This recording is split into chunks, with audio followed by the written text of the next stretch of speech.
Okay, we're moving on to Module 13 now, and just a couple warnings. So it seems that there are a couple of topics within Module 13 that repeat themselves and also that repeat previous topics.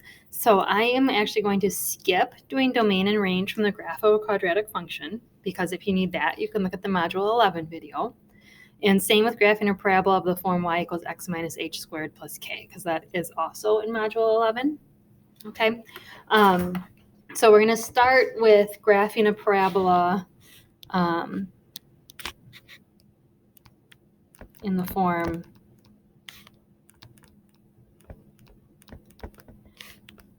y equals x squared plus bx plus c. Okay, so when you did this in Algebra 2, we completed the square. The way that Alex shows it is different and probably easier, but doesn't really get to the reason why it works. So I'm going to show you both ways, but you feel free to use either way. Okay, so the example that they give is the parabola y equals x squared plus 6x plus 11. Okay, when you were in Algebra 2, you learned that you can complete the square. So, and that, again, that was a previous topic to this year. So if you need to go back and refresh your memory on how to complete the square, go ahead and do that. But remember, you take half the middle term. So we'd have x plus 3 squared plus some other number. Okay, and again, we're ignoring the 11. We're just looking at the x squared plus 6x. Take half of the 6. Okay, well, if I expand that out, I get x squared plus 6x, as expected, plus 9. Okay, and I want plus 11. Okay. Oops, plus 11.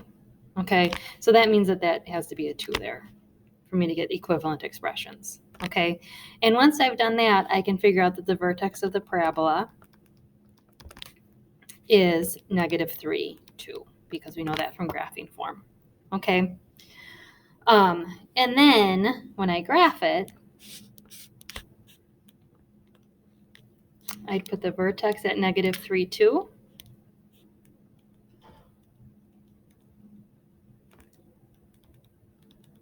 Okay, and then since the coefficient there is a 1, I can go right 1 and up 1. So that would take me to -2, 3. And then I can go left 1 and up 1. So that would take me to -4, 3. Okay. Now, on Alex, they ask you to do 2 more points. Okay, so we did x equals 3, and then 1 unit to the left and 1 unit to the right. So we would also do x equals -1 and x equals -5. Okay, and we would plug that into the equation. So we have the easy way to get those 3 points, and that's all you needed to do in Algebra 2. But we want more than that. So all we need to do, we can get as many points as we want just by plugging in x values. So if x is -1, y is -1 squared plus 6 times -1 plus 11. So that would be 1 minus 6 plus 11. So that would be 12 minus 6 would be 6. Okay, so I could go to -1, 6. Now here's the beautiful thing too. I don't have to do x equals -5 because I know by symmetry that will also equal 6. Okay, so I can do that and I can get my parabola. All right. Now the alternate way that Alex shows you how to do is the x coordinate of the vertex can be found by doing x equals the opposite of b over 2a. Okay, so remember you have y equals ax squared plus bx plus c. So in this case, a is 1 and b is, in our example, 6. Okay, so it'd be x equals -6 over 2 times 1, which is -3. Okay, and then once we have that x coordinate, if x is -3, then we use our equation. Y would be -3 squared plus 6 times -3 plus 11. So 9 minus 18 plus 11. So 20 minus 18 is 2.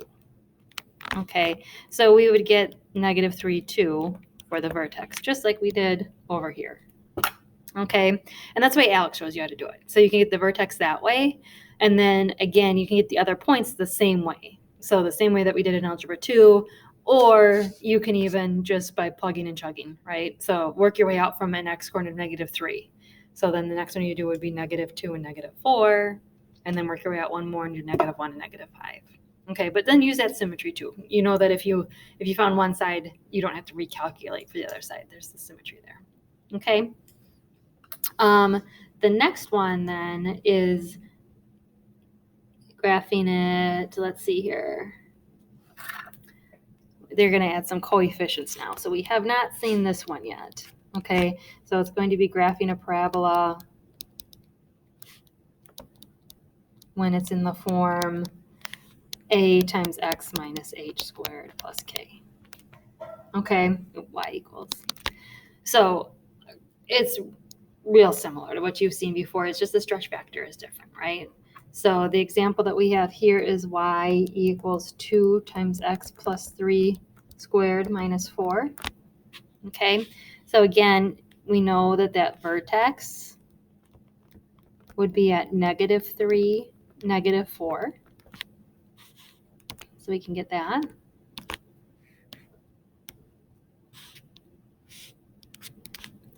Negative 3, negative 4.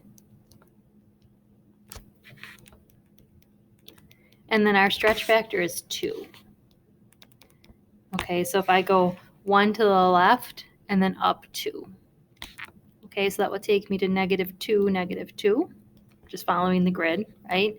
And then I know that if I go 1, oh, did I say 1 to the left on that? 1 to the right. If I go 1 to the left and up 2, then I know that I'm at negative 4, negative 2. Okay, so 3 points is what we got in Algebra 2. They are asking you to do more, so we need to find one more. So if we move one more unit left or right, I have an x of negative 1. Okay, then y would be 2 times negative 1 plus 3 squared minus 4. So 2 times 2 squared minus 4. 2 times 4 minus 4. 8 minus 4, so 4. Okay, so I could be at negative 1, 4. And I don't have to, again, I don't have to calculate it at negative 5 because I know by symmetry. I'd be at negative 5, 4 also. So there's my parabola with my 5 points. Okay. The next one, they go back to the standard form again.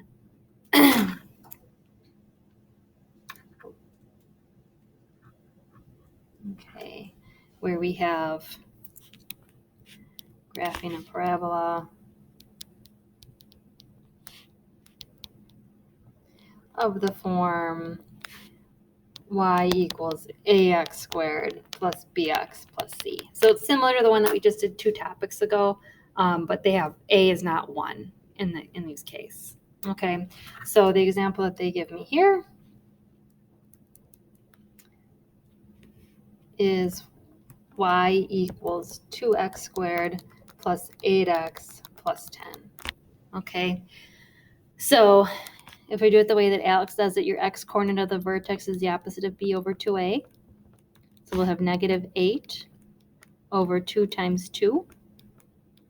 So negative 8 over 4, which is negative 2. Okay, and then plug it in.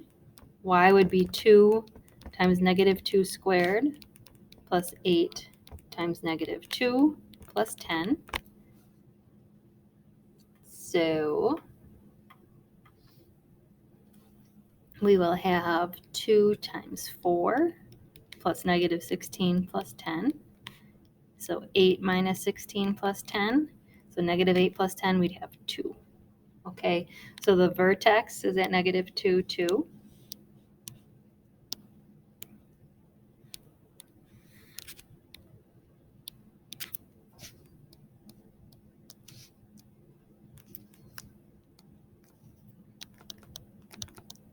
Okay, and then our stretch factor is a positive 2. So remember, if it's negative, when I move left and right, I would go down. Okay, but it's positive. So I'm going to move right 1 unit and up 2 because the stretch factor is 2. So I'd be at negative 1, 4, which means over on the other side I'm at negative 3, 4. Okay, and then I got to plug another number in. So, this one's going to be nice because I can plug in 0. Okay, one more unit to the right would take me to 0. So if x is 0, y is 2 times 0 squared plus 8 times 0 plus 10. That's just your y-intercept. Y is 10. Okay, so if x is 0, y is 10. I'm kind of going off the screen here. Okay, 0, 10. Oops. And then by symmetry, I'd also be at negative 4, 10.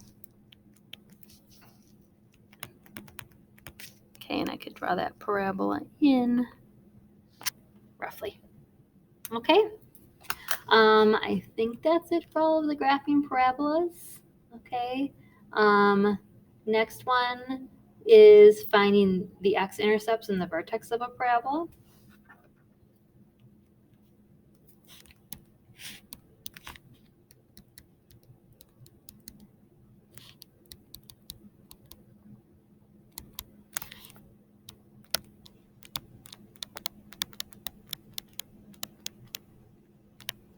Okay, so remember your x-intercepts, well, are just when y equals 0.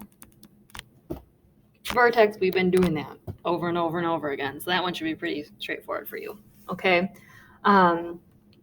so I'm going to show you an example here. Would be y equals x squared minus 2x minus 24.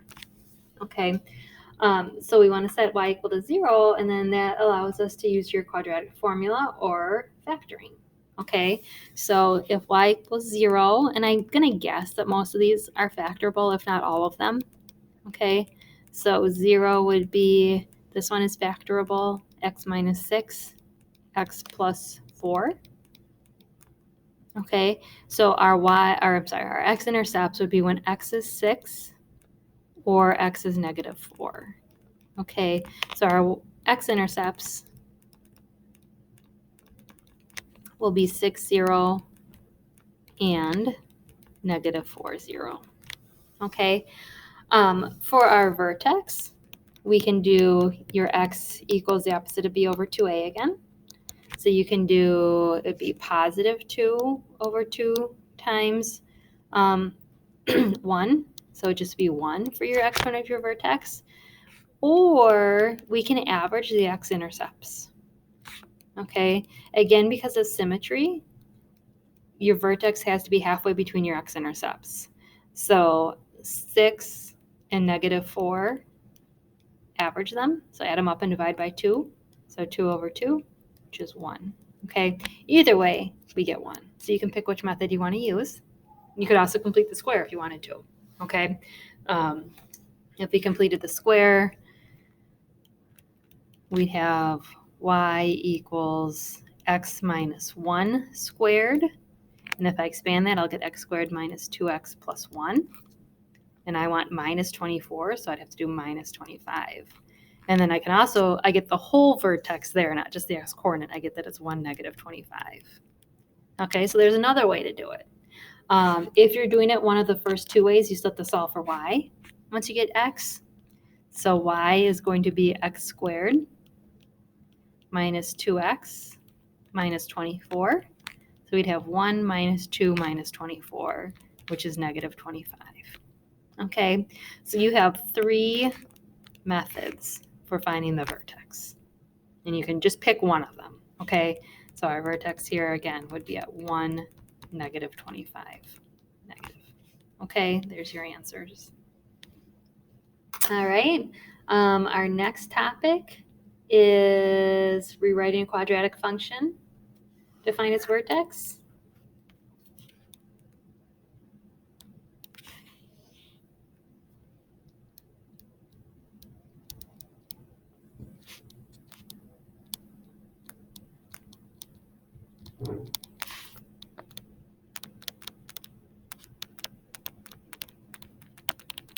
Okay. And they just want, they're going to force you to complete the square on this one. Okay. And then they want you to plot several points on it. So this one will take a little while. Okay, so for this one, and they actually have you complete the square with a coefficient up front. So this is kind of a big jump. All right, we have f of x is negative 2 x squared plus 16x minus 27. Okay, so our first step is we ignore c, so our minus 27, okay, and factor out the GCF for ax squared plus bx. Okay, so, and it actually, I should say, we factor out the GCF, which should be a. Okay, so I'm going to do exactly that over here to the left. I'm going to factor out my GCF of ax squared plus bx, which should be a. So I'm going to factor out a negative 2, and that leaves me with x squared minus 8x. Okay, and I am ignoring the negative 27. Okay, now we complete the square. Oops, complete the square.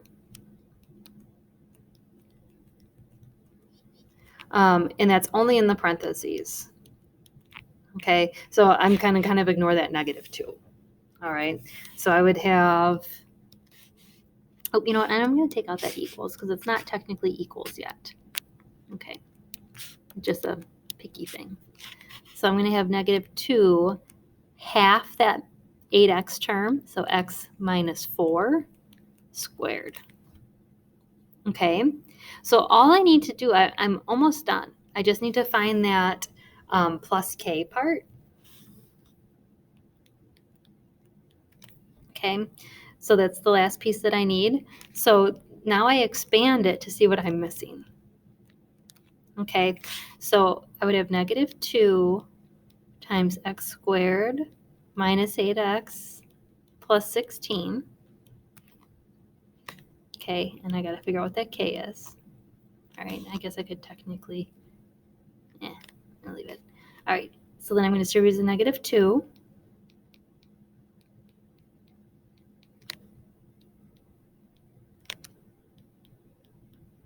Okay, so now the whole reason I did this, now I want to match it up with what I started with, okay? That original f of x. So this is what I have, and this is what I want.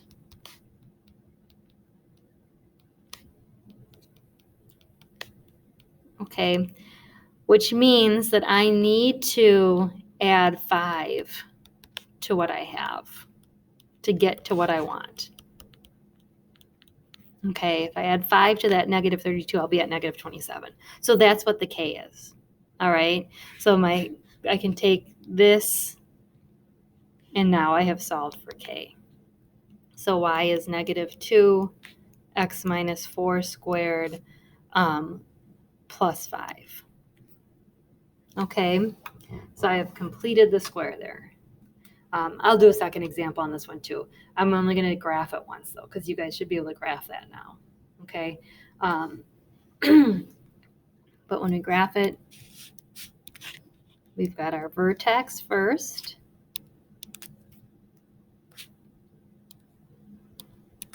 At negative 4, positive 4, positive 5. Okay, so 1, 2, 3, 4. 1, 2, 3, 4, 5.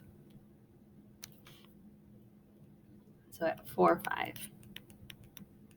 Okay, this one nicely has a negative stretch factor. Okay, so a is negative 2.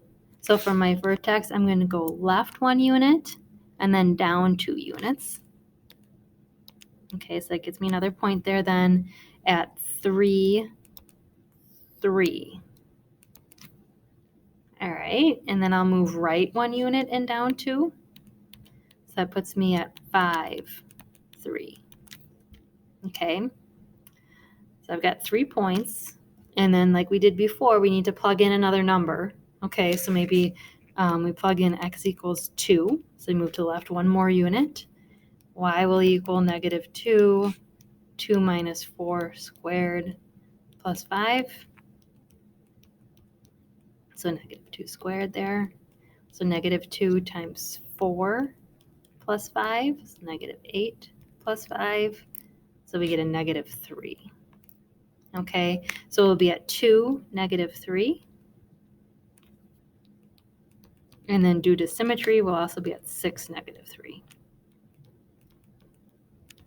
Okay, so we got our parabola opens down. Okay, I'm going to do one more with that, just with completing the square. So another example, we will have, oh, this one is kind of similar to the last one. Let me get one that's a little bit different.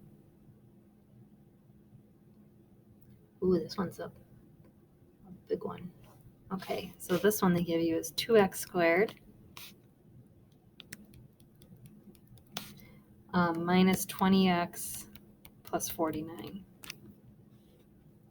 Okay, so again, I'm going to just ignore that 49 for now. Factor the a out of the first two terms. Okay. Now complete the square in that parentheses, so we'll change it to x minus 5 squared. And I have to figure out what my plus k is going to be. Okay.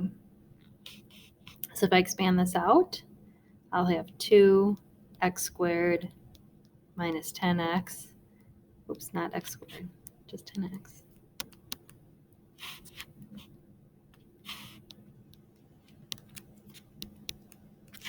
Okay, plus 25.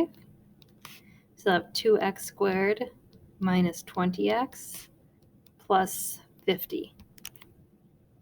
Okay, and if I look at what I want, it's exactly that, but plus 49, which means I'm going to subtract a 1. Okay, so that means that k is negative 1. So y equals 2x minus 5 squared minus 1. And then you will graph it. Okay, all right. Next one, finding the maximum or minimum of a quadratic function. I'll give you a hint, that's just the vertex. Okay, so finding the maximum or minimum of a quadratic function.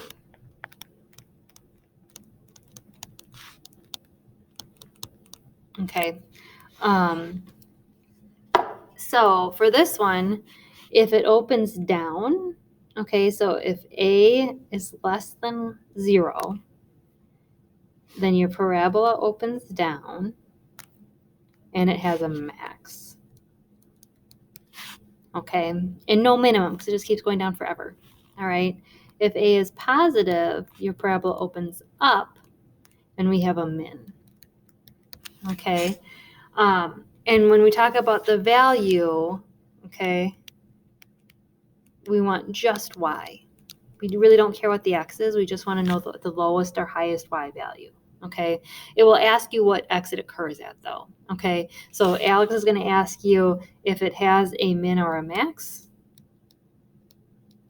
Okay, and it's going to ask you which x value it occurs at, and it's going to ask you what the value is.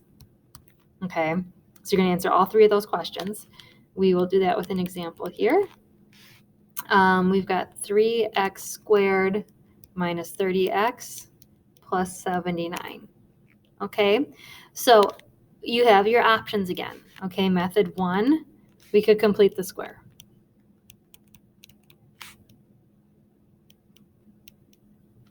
Just like we did in the previous one. Okay, so we could do 3 times x squared minus 10x. So 3 times x minus 5 squared, which would be 3 times x squared minus 10x plus 25. So 3x squared minus 30x plus 75. We want plus 79, so we need a plus 4. So we would have that guy plus 4. So y equals 3x minus 5 squared plus 4. So the vertex would be at 5, 4. Okay, so from that, and we know that it opens up. Okay, so the vertex at 5, 4, and it opens up. So we know that we would have a minimum value when x equals 5, and that value is 4. Okay, the second option, x equals the opposite of b over 2a. So we'd have positive 30 over 2 times 3. So 30 over 6, which is 5. And then y would equal 3 times 5 squared minus 30 times 5 plus 79. Okay, so we'd have 3 times 25 minus 150 plus 79. 75 minus 150 plus 79. So it's negative 75 plus 79, which is 4. Okay, so that method too also gets us the vertex when x is 5, y is 4. Okay, so your answers would be the same. So you've got your two options there. All right, moving along here, the next one.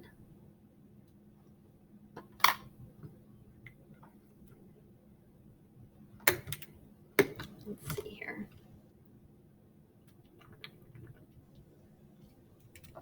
We have a word problem.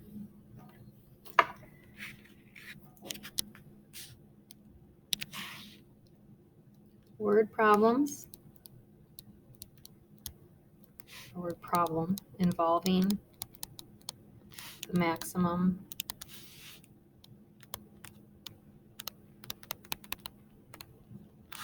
or minimum of a quadratic function.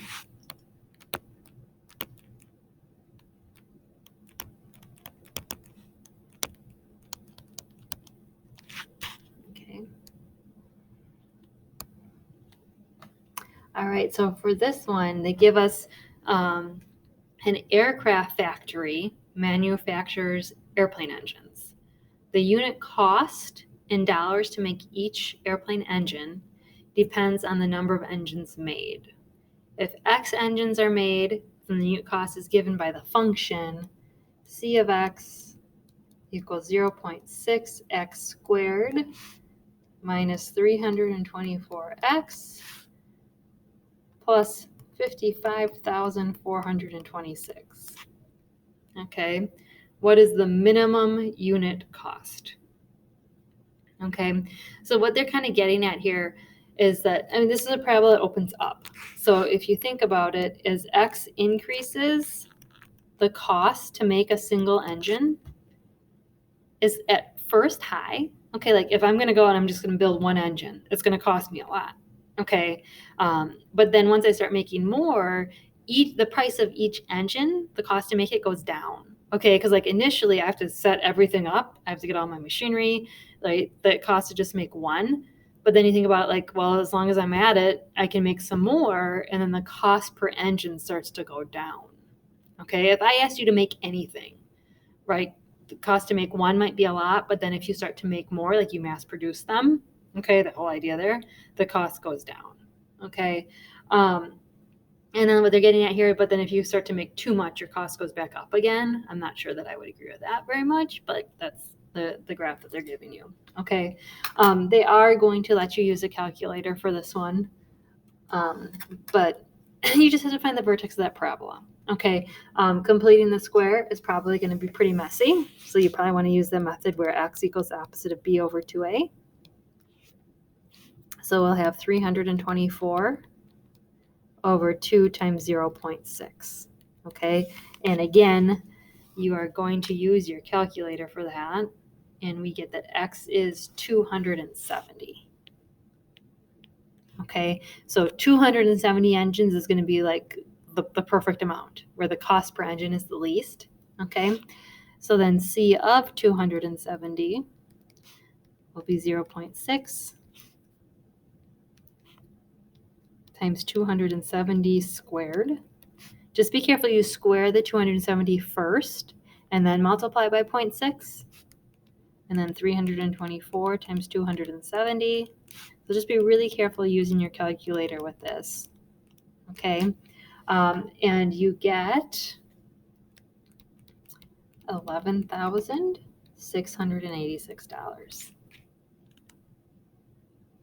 Okay, so the minimum unit cost occurs when you make 270 engines, and that unit cost is $11,686. Okay. All right, let's do another one. The next one that shows up on my list is domain and range from the graph of a quadratic function, which, like I said, we already did that in module 11. I don't think we've done the next one in a different module. Let me just check real quick. It's writing the equation of a quadratic function. Oops. Something just happened here on my screen. Give me 1 second.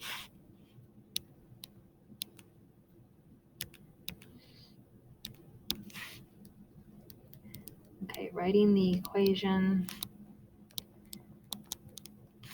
of a quadratic function given its graph. I don't think we've done this yet. Okay, let me just double check here.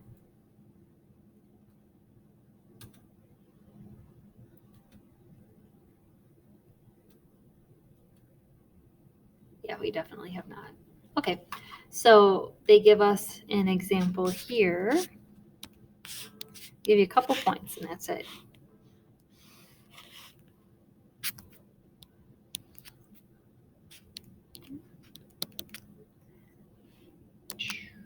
Okay, so they give us a parabola here that opens down. The vertex is at 1, 5.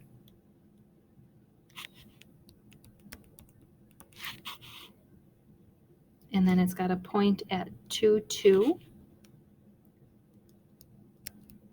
Which means because of symmetry, we have another point there at 0, 2.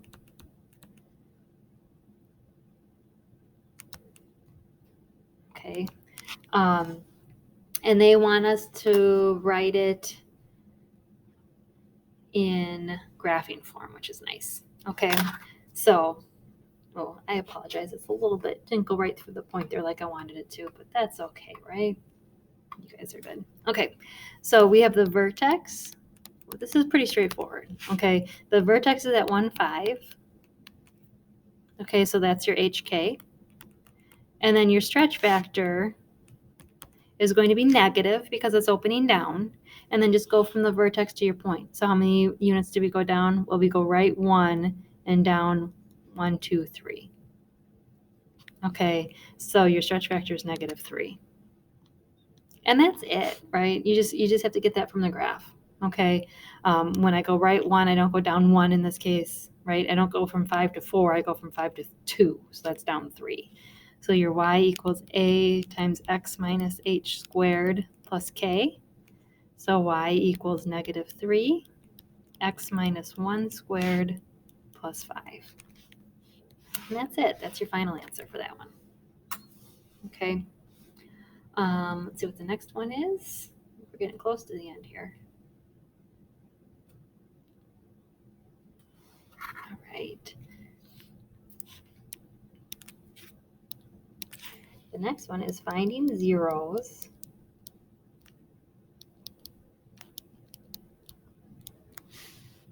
of a quadratic function given its equation.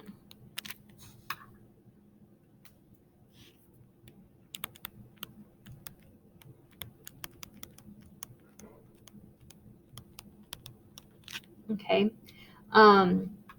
And this one is, we've already done it actually. Okay. You can, zeros are the same as your x-intercepts. Okay, so when y is 0. So an example here would be y equals x squared minus 11x plus 30. Okay, so if y were 0,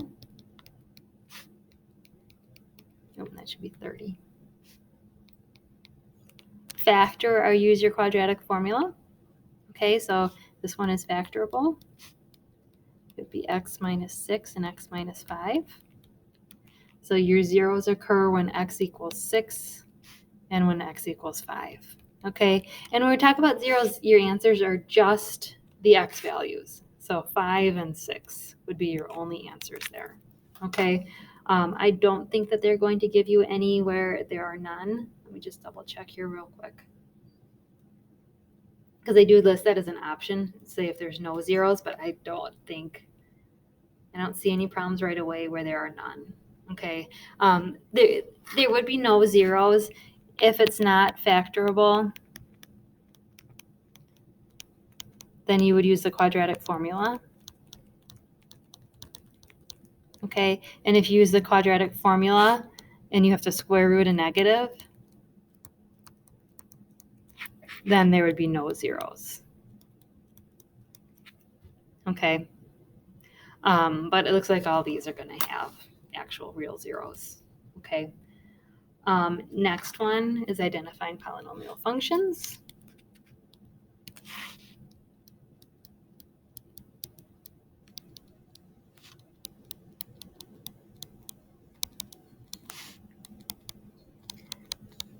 Okay, and polynomial functions are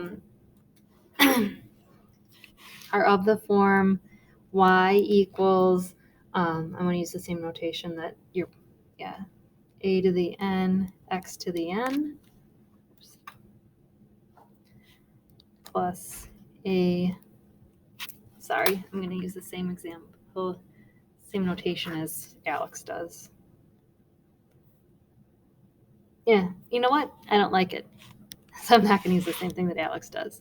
Okay, so your polynomials are of the form, what's going on here? A1, x to the first. I'm sorry, I should do A0, x to the 0. Get this fixed here. My fault. It's getting a little glitchy here too. And I know that when I bang on the screen with my pen, it's so much louder for you guys than for me. I apologize.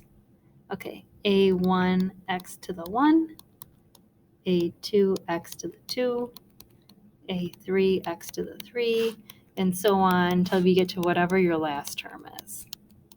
Okay, in A's, so any A is a coefficient.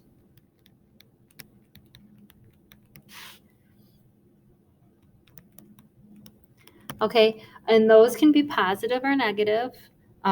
They can be fractions. Okay, so just a coefficient out front. Okay, and then you have the powers. Okay, so all the exponents must be whole numbers or 0. Okay, so we can't have any fractional exponents or any negative exponents. Okay, keep in mind x to the 0 is just 1. So that first term there really would just be a constant term. Like, you know, if A0 is 2 and x to the 0 is 1, then your first term is just 2. Okay, but basically what we're getting at here is your polynomials are just a bunch of coefficients with x's to powers. Okay, so the example that your book gives you to look at, they give you some choices here. We have f of x is x to the 9th minus 2 plus 8x to the negative 7. We have f of x is 8 square root x minus 9 x to the 4th.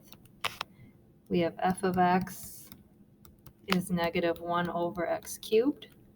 And then finally we have f of x, actually they call them different things, they're not all f, but that's okay, 2x to the 7. Okay, this first one, not a polynomial because of the negative exponent. Okay, otherwise it's good. If we could just change that negative to be a positive or something like that, that's fine. Okay, the second one is not a polynomial, and that's due to the square root.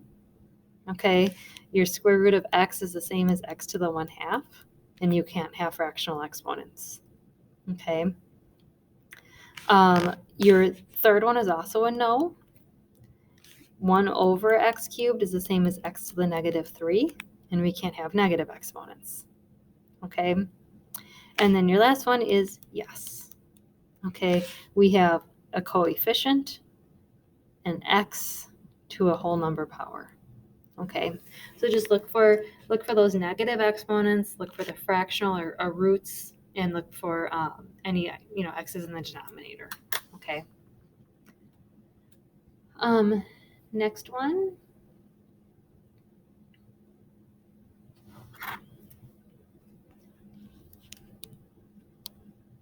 We have finding zeros of a polynomial function written in factored form.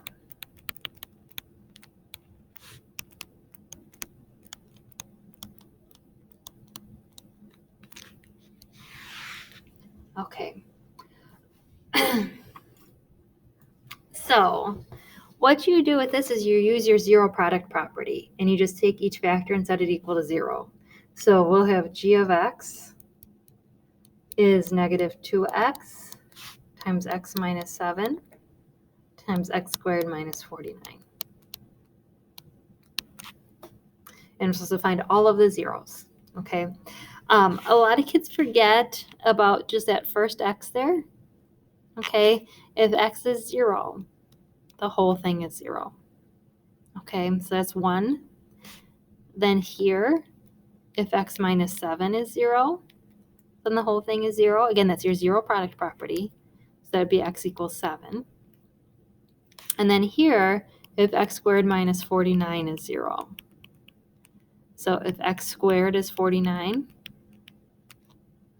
so if x is positive or negative 7. Okay, so we've got 3 zeros here. Okay, we have zeros at x equals 0, 7, and negative 7. Okay, and they're all going to be pretty much that form. All right, and then our last topic here for Module 13.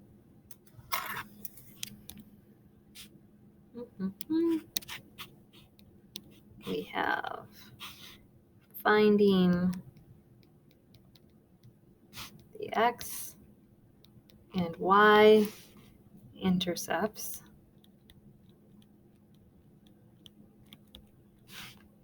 given a polynomial function.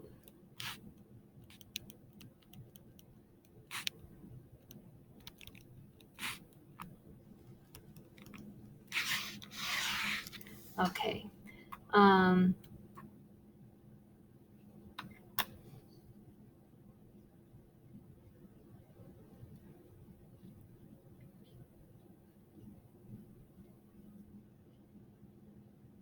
And I think these are all going to have a similar structure. So I'll do a couple examples here. The example that they give you is f of x is x cubed minus 4x squared minus 4x plus 16.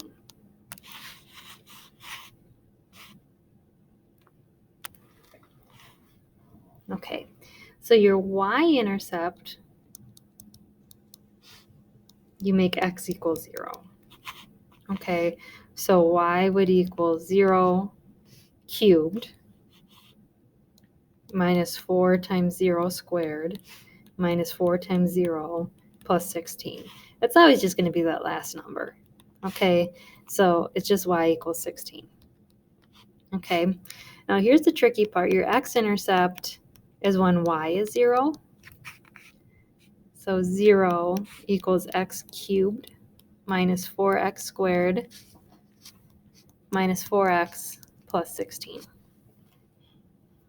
Okay, now, like I was saying, they're going to structure all of these the same, where we don't want to have to factor a cubic function, but they make them factorable by grouping, okay, which we've done before in the past.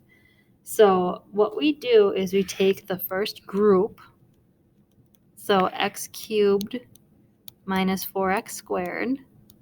Okay, I'm going to change that to plus a negative.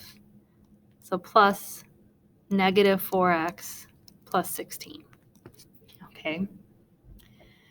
Now what we do is we take a GCF out of there. So I'm going to take an x squared out of the first set of parentheses, which is used x minus 4. Okay. And I'm going to now in the second set of parentheses, remember when we group, what's left in the parentheses needs to match. So I want this to be an x minus 4, which means I factor out a negative 4.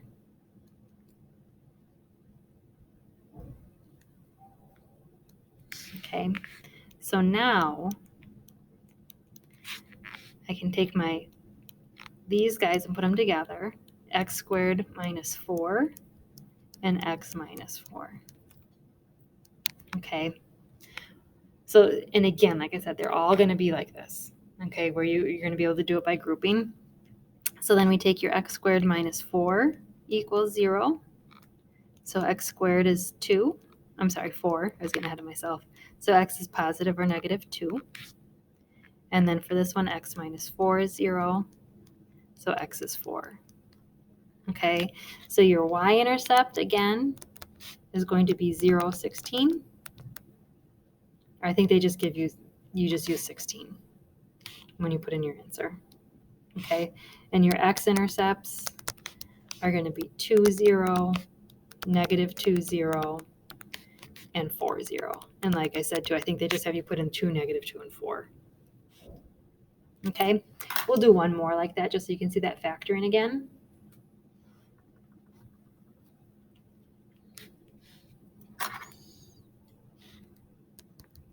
Okay, they give us f of x is x cubed minus 4x squared minus 25x plus 100. Okay, so your y-intercept is going to be 100. Right, just the last number. Okay, if I would put in x equals 0, that's what I would get. For your x-intercept, 0 equals x cubed minus 4x squared minus 25x plus 100. We're going to group them.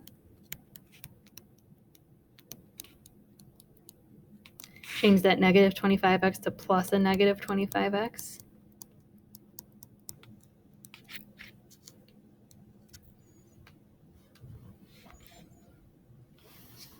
Okay, from the first set here, take out an x squared, leaving you with an x minus 4.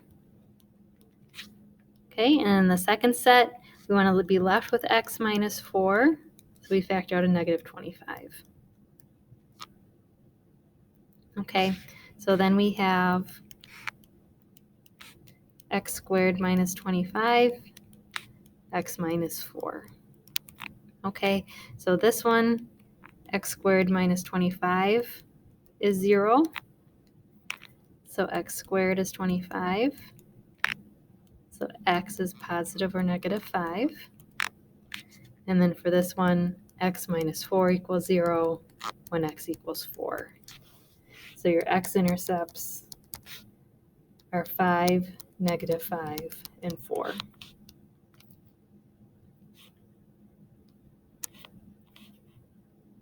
Okay, there we go. All right, and that's it for Module 13 then.